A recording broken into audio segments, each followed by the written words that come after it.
ঢাকা মহানগরীতে যানজট নিরসনে বিভিন্ন স্থানে যানবাহন চলাচল সংক্রান্ত নতুন নির্দেশনা দিয়েছে ঢাকা মহানগর পুলিশ ডিএমপি। বৃহস্পতিবার 23 জানুয়ারি ডিএমপি কমিশনার শেখ মোহাম্মদ সাজ্জাদ আলী স্বাক্ষরিত এক গণবিজ্ঞপ্তিতে এই নির্দেশনা দেওয়া হয়। গণবিজ্ঞপ্তিতে বলা হয়, মানিক মিয়া এভিনিউ ও তেজগাঁও শিল্পাঞ্চলের শহীদ তাজউদ্দিন আহমেদ এভিনিউ সহ বিভিন্ন স্থানে ডিএমপি ট্রাফিক বিভাগের যান চলাচল নিয়ন্ত্রণের ফলে যানজট কমেছে। এরই ধারাবাহিকতায় বিজয় সরণি ক্রসিংয়ের চারপাশের রাস্তায় সৃষ্ট যানজট হ্রাসে গত 25 জানুয়ারি শনিবার থেকে কিছু এলাকার যান চলাচল নিয়ন্ত্রণে কাজ করেছে ডিএমপি।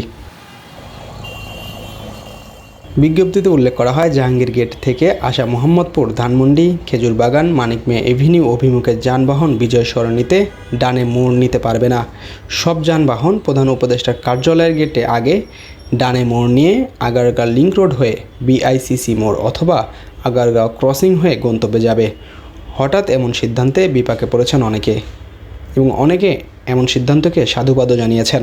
আমাদের জন্য অনেক ভালো, আমরা দূর থেকে 2-2.5 কিলোমিটার ঘুরে আমরা ইউটার্ন নেব, জ্যামজট থাকবে না। এর জন্য আমাদের জন্য অনেক ভালো এটা, এবং ট্রাফিক ব্যবস্থা উন্নত হোক আমরা এটা চাচ্ছি আরও আগে থেকে। যেহেতু এটা নতুন সরকার এসে করবে বা করতেছে, আমরা এটাই চাচ্ছি। আর যদি হয়ে যায় তো আলহামদুলিল্লাহ অনেক ভালো লাগবে।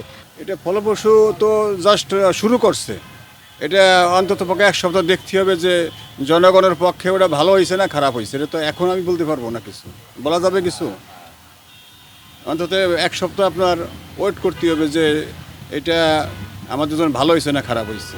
তা আসলে আইডিয়াটা খুব ভালো, আমাদের একটু কষ্ট হবে, তারপর এটা অনেক ভালো, আর আসলে কাজ অনেক ভালো হচ্ছে। আপনি একবার চিন্তা করে দেখেন, এইভাবে ভেবে যদি আমরা 4 রাস্তা একসাথে জড়িত হয়, এটা সহ আরও কিছু জায়গা আছে আমরা যারা রোডে কাজ টাজ করি বা বিভিন্ন জায়গায় যাই, রোডের বর্তমানে যে অবস্থা খুব ভালো কাজ হচ্ছে, এটা ভালো। আমাদের একটু দূরে একটু ঘুরতে হলেও আলটিমেটলি দেশের জন্য সবার জন্য ভালো হবে।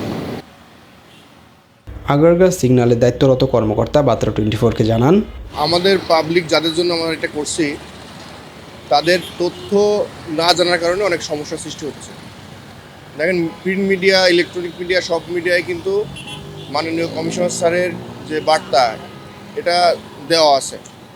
এখন অনেকে ওই মেসেজটা দিতে পাচ্ছে, অথবা অনেকে মেসেজটা পায়নি, অথবা কেউ প্র্যাকটিক্যালি যখন আসছে তখন তারা মেসেজটা পাচ্ছে।